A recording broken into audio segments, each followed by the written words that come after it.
بندہ گمراہ کیسے ہوتا ہے؟ بندہ گمراہ ایسے ہوتا ہے کہ مثلا اگر کسی کو حدیث چاہیے تو وہ کیا کرے گا؟ کتب احادیث کی طرف جائے گا. محدثین نے جو کام کیا ہے اس کی طرف جائے گا کہ بھئی محدثین نے کیا کیا، احادیث کو انہوں نے جمع کیا. تو اگر وہ حدیث پڑھنا چاہتا ہے حدیث کی کتاب پڑھے گا. اگر وہ قرآن کریم کی کسی آیت کی تفسیر پڑھنا چاہتا ہے تو وہ تفسیر کی کتاب پڑھے گا. اگر وہ کوئی مسئلہ معلوم کرنا چاہتا ہے تو فقہ کی کتابیں پڑھے گا. اگر وہ اصول جاننا چاہتا ہے اصول فقہ کی کتاب پڑھے گا. مگر یہاں پر ہوتا کیا ہے؟ وہ یہ رہا ہے دوستوں کہ اس کو چاہیے مسئلہ مگر یہ پڑھ رہا ہے حدیث. اس کو کیا چاہیے؟ مسئلہ معلوم کرنا ہے لیکن ان کون سی کتاب پڑھ رہا؟ حدیث کی کتاب پڑھ رہا. جیسے بخاری شریف ہے، بخاری شریف سے ان مسئلہ سیکھ رہا. تو بابا آپ 1400 سال بعد پیدا ہوئے ہیں، آپ کے لیے بخاری شریف مسائل کی کتاب نہیں ہے، مسائل کی کتاب دوسری ہے. اس کتاب سے رجوع کیجئے جس کے اندر مسائل بیان کیے گئے. اگر آپ حدیث پڑھنا چاہتے ہیں تو حدیث کی کتاب پڑھیے. اگر آپ مسئلہ معلوم کرنا چاہتے ہیں تو مسئلے کی کتاب پڑھیے. کیونکہ آپ سے پہلے بزرگوں نے محنتیں کر کے غور و فکر کر کے فقہاء کرام نے یہ احسان کر دیا اس امت پر کہ انہوں نے احادیث کو غور و فکر کے ساتھ قرآن کریم کی آیات میں غور و فکر کر کے ایک ایک مسئلے کو انہوں نے بیان کر دیا ہے. اب جو مسئلہ انہوں نے بیان کر دیا اسی مسئلے کے ساتھ ہمیں عمل کرنا ہے، نہ کہ یہ کہ اب ہم دعویٰ کریں گے کہ بھئی ہم ڈائریکٹ حدیث پڑھیں گے اور ہم عمل کریں گے. کوئی کہہ سکتے ہیں کہ بھئی مولوی صاحب حدیث چھوڑ دیں گے کیا؟ حدیث چھوڑنا نہیں ہے، یاد رکھ لیں حدیث چھوڑنا نہیں ہے. ہمیں یہ یقین رکھنا اور بھروسہ رکھنا ہے کہ جن فقہاء کرام نے احکام اور مسائل جمع کیے ہیں وہ احادیث پڑھ کر ہی جمع کیے ہیں. قرآن کریم کی آیات کو پڑھ کر ہی انہوں نے احادیث کو جمع کیا ہے. بس ہمیں یہ ان پر اعتماد رکھنا ہے. اور آپ بڑی کتب پڑھ لیجئے، آپ بدایہ قدوری میں جو نام ذکر کر رہا ہوں آپ اس میں پڑھ لیجئے، وہاں پر مسئلہ بھی مل جائے گا اور وہ مسئلہ کس حدیث کے تحت ہے وہ حدیث بھی وہ نقل کر دیتے. تو آپ حدیث کہاں چھوٹ رہی ہے آپ کو؟ انہوں مسئلہ بھی بتا دے رہے ہیں حدیث بھی بتا دے رہے نا کہ یہ حدیث کے تحت ہے بلکہ ہاں. تو یہ ہے. اب جیسے کہ بھائی اگر آپ کو حدیث پڑھنا ہے، اگر آپ علم الحدیث پڑھنا چاہتے ہیں تو پھر آپ مسئلے کی کتاب مت پڑھیے، آپ حدیث کی کتاب پڑھیے. کیونکہ حدیث کی کتاب سے آپ کو حدیث ملتی ہے، مسئلے کی کتاب سے آپ کو مسئلہ ملتا ہے. مثلا آپ دیکھیے احادیث کی کتاب بھی آپ پڑھیں تو اس میں بھی باضابطہ سے ایک چیپٹر آتا کتاب التفسیر. کیا چیپٹر رہتا؟ کتاب التفسیر. اب وہ کتاب التفسیر کا مطلب کیا ہے؟ اس کتاب التفسیر میں وہی احادیث آتی ہیں جو آیات کی تفسیر کے بیان میں، آیات کی تفسیر کے بیان میں. اب اگر کوئی بندہ تفسیر پڑھنا چاہتا ہے تو اس کو کون سی کتاب پڑھنا ہے؟ حدیث کی کتاب پڑھنا ہے یا مسئلے کی کتاب پڑھنا ہے؟ بولیے. اس کو تفسیر کی کتاب پڑھنا ہے. باضابطہ سے جو تفاسیر جو لکھ دی گئی ہیں، تفسیر روح البیان ہے، تفسیر روح المعانی ہے، تفسیر ابن کثیر ہے، ان تفاسیر کی طرف اس کو رجوع کرنا چاہیے کیونکہ وہاں پر ہر آیت کی تفسیر اس کو مل جائیں گی. انہوں نے وہ کام کر دیا ہے، الگ سے اس کو محنت کرنے کی ضرورت نہیں ہے. بس اس کو کیا کرنا ہے؟ جو جمع کیا ہوا ہے اسی سے فائدہ اٹھانا.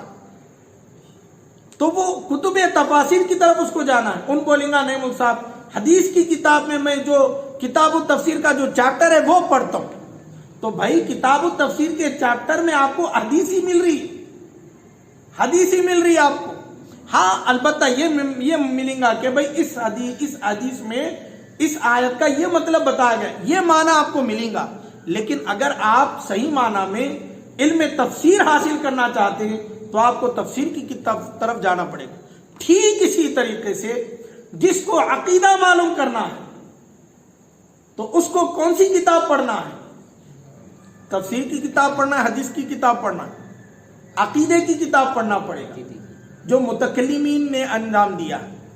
متکلمین نے علماء عقائد نے محنتیں اور مشقتیں کر کے قرآن و حدیث میں غور و فکر کر کے جو ایک ایک عقیدے کو انہوں نے بیان کر دیا ہے، بس اسی عقیدے سے ہم کو سیکھنا ہے، انہی کے بیان کردہ عقیدے سے ہمیں علم حاصل کرنا ہے۔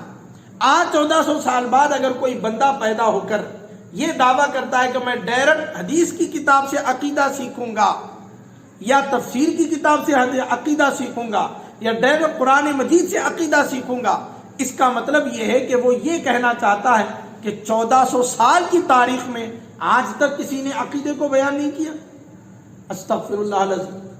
تو اب آپ دیکھیے، جیسے ہمارے امام اعظم ابو حنیفہ رحمۃ اللہ تعالی، ہمارے امام اعظم ابو حنیفہ، مجتہدین میں جو 4 مسالک ہیں، ایک امام اعظم، امام شافعی، امام مالک، امام احمد بن حنبل رحمہم اللہ تعالی۔ تو امام اعظم ابو حنیفہ رحمۃ اللہ تعالی علیہ وہ امام ہیں جو مسلک میں امام مانے جاتے ہیں، اہل سنت و جماعت کے تحت مسلک میں امام مانے جاتے ہیں، ان کی تقلید کرنے والوں کو حنفی کہا جاتا ہے۔ لیکن ہمیں معلوم ہونا چاہیے امام اعظم نے بھی عقیدے کو جمع کیا، باضابطہ سے انہوں نے عقیدے کی کتاب لکھی جس کو الفقہ الاکبر کہتے ہیں۔ کیا نام ہے اس کتاب کا؟ الفقہ الاکبر۔ اس کی شرح آپ کو ملیں گی آج شرح فقہ اکبر بلکہ شرح فقہ اکبر باضابطہ سے آپ کو کتب خانوں میں ملیں گی یا کتابوں کی دکان میں آپ کو مل جائیں گی۔ تو اس کے اندر آپ دیکھیں گے عقیدہ ہی عقیدہ ملیں گا، آپ کو مسئلہ نہیں ملیں گا، اس میں نماز کا مسئلہ، وضو کا مسئلہ، روزے کا مسئلہ، زکوٰۃ کا مسئلہ نہیں ملے گا۔ اس میں کون سا مسئلہ ملے گا؟ عقیدے کا مسئلہ ملے گا۔ تو یہ ایک بہت بڑا مسئلہ ہے اس امت کا کہ کل ملا کر گمراہ ہونے کی وجہ یہی ہے دوستوں کہ آدمی پہلے دین کا کوئی مسئلہ ہو، دین کی کوئی چیز ہو، اور اس کے بارے میں اگر وہ معلومات حاصل کرنا چاہتا ہے تو پہلے اس کو یہ دیکھنا چاہیے کہ اس کا تعلق عقیدے سے ہے یا مسائل سے ہے یا اصول سے ہے یا تفسیر سے ہے، کس سے ہے۔ اگر وہ یہ سمجھتا ہے کہ اس کا تعلق حدیث سے ہے تو حدیث کی کتاب پڑھے، اگر وہ یہ سمجھتا ہے کہ اس کا تعلق مسئلے سے تو وہ مسئلے کی کتاب پڑھے، اگر وہ یہ سمجھتا ہے کہ اس کا تعلق عقیدے سے ہے تو پھر اس کو چاہیے کہ وہ عقیدے کی کتاب پڑھے۔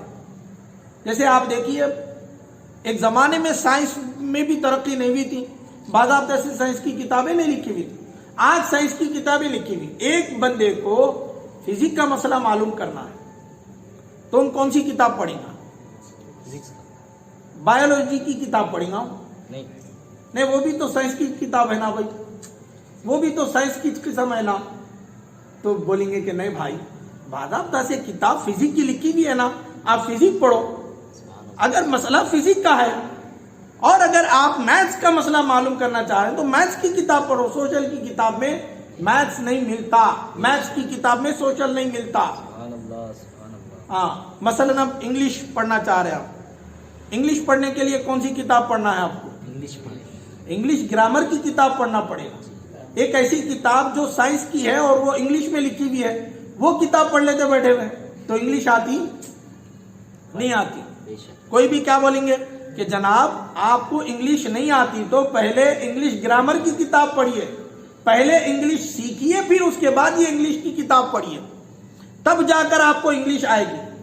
ہاں، یہاں بڑے افسوس کی بات ہے، دنیا داروں کی کتاب پڑھتے ہیں تو پہلے زبان سیکھتے ہیں، یا اللہ کی کتاب پڑھتے ہیں تو دعویٰ یہ کر رہے ہیں کہ بھائی عربی نہیں آتی مگر قرآن پڑھنے جا رہے ہیں، مطلب قرآن سمجھنے جا رہے ہیں، قرآن سے حکم لگانے جا رہے ہیں۔ استغفر اللہ العظیم۔ یہ بندے کے لیے آج کے اس پرفتن دور میں گمراہی کی ایک سب سے بڑی وجہ میں سمجھتا ہوں، سب سے بڑی وجہ یہی ہے کہ آدمی جس فیلڈ میں نہیں ہے اس فیلڈ میں جا کر ہاتھ پیر مارنے کی کوشش کرتا ہے، اور یہ بڑے افسوس کی بات ہے کہ یہ اس دین متین میں ہو رہا ہے، اسلام میں ہو رہا ہے۔ دنیا کے چھوٹے سے چھوٹے مسئلے کو بڑی آسانی سے سمجھ جاتے ہیں، لیکن دین کے بڑے سے بڑے مسئلے کو آسانی سے ہم سمجھنے کے لیے تیار ہیں، یا یوں بھی کہا جا سکتا ہے کہ دنیا کا بڑا سا بڑا مسئلہ آسانی سے ہم سمجھ لیتے ہیں، لیکن دین کے چھوٹے سے چھوٹے مسئلہ ہمیں سمجھ میں نہیں آتا۔ تو حضرات محترم، یہ ایک اہم گفتگو تھی انشاءاللہ تعالی۔ اس کے بعد دوسرا قسط میں اس کے تعلق سے انشاءاللہ تعالی نکالوں گا، جس کے اندر اس حوالے سے جو اعتراضات ہو سکتے ہیں کہ بھئی علم الحدیث کے تعلق سے ہو، علم فقہ کے تعلق سے ہو، یا مجتہدین کے تعلق سے ہو، جو بھی شبہات انشاءاللہ تعالیٰ ہو سکتے ہیں انشاءاللہ تعالیٰ اس کا جواب دیا جائے گا۔ اللہ تعالیٰ سے دعا ہے کہ پروردگار عالم جتنا بولا گیا سنا گیا اس کو سمجھنے، اس پر عمل کرنے کی توفیق عطا فرمائے۔ مولا ہمیں کامل ایمان نصیب فرما، پوری ہدایت عطا فرما۔ بزرگوں کے صدقے میں پروردگار تا دم قیامت پروردگار ہمارے آنے والی نسلوں کو مولا دین کی دولت سے سرفراز فرما، ہمیں امن و امان عطا فرما۔ مولا ہمیں اس راستے پر چلا جسے تو اور تیرے حبیب راضی ہو جائے، اس راستے سے بچا لے جسے تو اور تیرے حبیب ناراض ہو جائے۔ خدایا بحق بنی فاطمہ کبر قول ایمان کنی خاتمہ، گر دعوت مرد کنی ور قبول منو دست دامان آل رسول۔ حسبنا اللہ نعم الوکیل نعم المولا و نعم النصیر، وصلی اللہ تعالی علی خیر خلق سیدنا محمد وعلی آلہ و اصحابہ اجمعین، الحمد للہ رب العالمین۔ سبحان اللہ۔